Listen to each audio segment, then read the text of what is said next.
We interrupt the vote counting for the presidential election for the weekly Aramaic. Yes, I'm doing this video on Thursday night, the 5th of November, 2 days after the election, and there's still no, for the record book, I don't know who's going to be declared the winner of this election, presidential election between President Trump and Biden. Anyway, probably if you're watching this in the future. Okay, well, before things come out of the cloud, the weekly Aramaic. So here we go. This is Daniel 2:11. U milata. So the u is and then millah. We've had millah, not millah beer. We don't do that. We're Wesleyans. But millah is a decree or a word or a matter. And hopefully, if you've been watching these videos by now, you know that Kamat's aleph is the. And the thing, and the matter, and the decree, and this thing you're talking about, king, and the king in question is Nebuchadnezzar, who basically has said, tell me the dream, show me the dream, or so, and the thing that, D is our friend. We've had lots of D. Thinking and D are, never mind. But anyway, that, and the thing that Malka, the king, now this is interesting. It's kind of like, I suspect that Milata and Malka, probably the ah and the ah might have been pronounced somewhat similarly. I mean, it's, in theory, the aleph is a glottal stop. Although it quiesces too, so these may have been pronounced exactly the same, ah and ah. If there was a difference, this would be ah and stop. But anyway, this is the. It's not what they teach you in school. That ain't the way you're supposed to do it. But this is an alternative form of the in Aramaic. I was reading that some have suggested that maybe both in Hebrew, both in the Proto, before the Hebrew and the Aramaic split, that the word the might have been a separate word ha, hey, aleph, and Aramaic put the ha at the end and dropped the H, and Hebrew put the ha at the front and dropped the aleph. Oh, that's very clever, isn't it? I don't know. But in Aramaic, here is an alternative, lesser used form of the. So the king. And the thing that the king, Sha'el, is asking. So I'm beginning to catch on that this is the basic participle, Sha'el, and it's Sho'el in Hebrew with a holem. So I wonder if, again, I don't know this for sure. I wonder if this is another example of the Canaanite shift not happening in Aramaic. So it's Sha'el instead of Sho'el.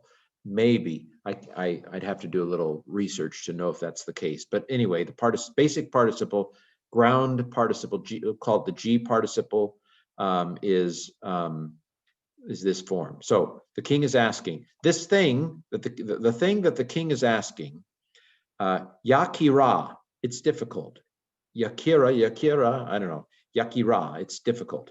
This thing the king is asking is difficult. This kamatz hey in Aramaic and in Hebrew indicates a feminine singular, and it matches milata. I'm saying mala, I'm treating this as a vocal schwa, by the way, because it's doubled, and you never have a silent schwa after a doubled consonant.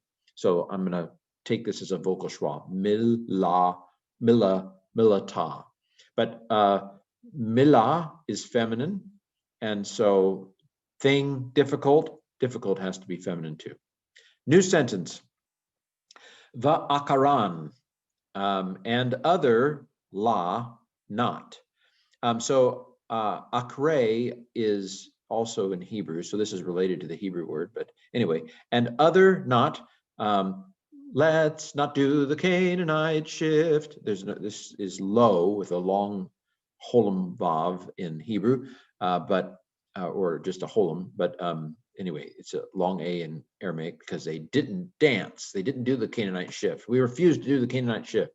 We're Babylonians. We don't do the Canaanite shift. Okay, so E tai there is, and other there is not. We've seen itai before. There is. It's yesh in Hebrew, or ain, there is not. Anyway, I don't know. It looks kind of related to ain, but we're just going to have to learn it. It's a new Aramaic word for us Hebrew people. Itai, but we've seen it more than once, so let's get it down. There is. And other, not there is, D, again, that. Yikavina. So this is a doubled vav, not a sharuk, because it has a vowel under it. So that it can't be u. It has, you don't have a vowel under u. So this has to be a doubled vav. So ya kavi, ya ka vi na. Yakavana. There is no other that will tell it. The yod on the front tells me that this is imperfect. I didn't put the parsing underneath, to save time and space, but it is an imperfect. The yod indicates it's third masculine singular. It's the other telling or not telling. Other was not telling. Will not tell. It's imperfect. It's third masculine singular. This is kava. We've seen kava before. Usually we've seen kava, I think, in the H, in the causative stem, but this has a doubled second consonant. In Hebrew, you'll remember that a doubled second consonant is indicative of the pal, but in Aramaic, we're going to call it the pa'al, I think. And so there's the patak telling me that that goes along with the doubled here. The pal or pa'al is a factative. It puts something into a particular state. So I'm gonna lay it out. I'm gonna say it out. Anyway, we don't want to overread it. And then the hey with the mapik is it. It's a pronominal suffix. And I'm a real hey, because it has a mapik in there. So there is not another that will tell it. Kadam malka, before the king. Okay, you're not going to find anybody. Don't kill us. Why would you kill us? You're not going to find anybody that's going to tell you what this means. That is, you're not going to find anybody on earth. One translation translated this as accept, and maybe I should just accept. But I'm used to thinking of this as therefore. But I get the sense. What he's about to say is, you're going to have to find a God if you want to know the answer to this. You ain't going to find anybody on earth that has an answer to this, Nevi. So thus, Elohim, that sounds familiar.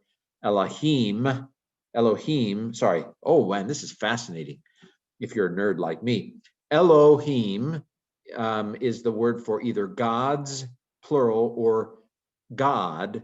A very curious thing about Hebrew is that it uses a plural word in a singular way. But this is the Aramaic version of Elohim. Notice two differences. The first is that the masculine plural is een instead of im. That's one difference. But it didn't do the Canaanite shift. Elohim in Hebrew is Elohim in Aramaic, and it's still a kamatz. I'm getting out the pig. Okay, so who, that, I mean, who is better for English than that, but he could have put that. Thus, gods that midar hon, their dwelling. So madar is place or dwelling, and then hon is their dwelling. Gods whose dwelling im bishra, with the flesh, basar is it's bisra. Basar is flesh in Hebrew too, and in Aramaic, kamatse is the. With the flesh, la itohi, there is not. Basically saying, except the gods whose dwelling is not with flesh. So you're not going to get an answer from anybody. So don't be angry at us. We can't tell you, but nobody else can tell you either. Of course, we're going to find somebody who can tell him by the name of Daniel. Anyway, again, no Canaanite shift with la. In Hebrew, it's lo. And then here's eat. We've seen eat, there is, and then he is it again. So there is it, not there it there, not there it is, not there is it with the flesh, the gods, their dwelling. You're not going to find anybody on earth who can tell you this. Okay, well, this has been the Aramaic of Daniel 2:11 on. So while all the world is burning, we have the beautiful Aramaic of Daniel 2:11.